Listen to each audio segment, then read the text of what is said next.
Buka Chrome. Nah, terus masukin 192.168,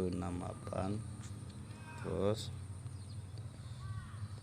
satu mulai.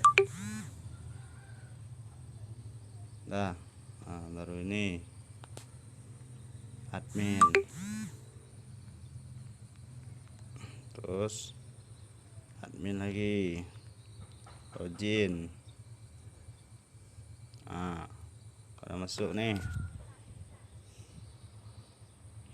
udah masuk, tekan apa nih,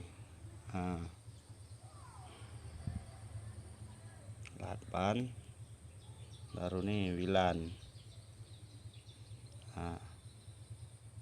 Baru kalau mau ganti nama nih sini, ganti nama.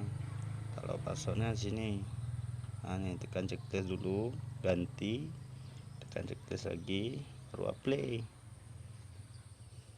Udah selesai.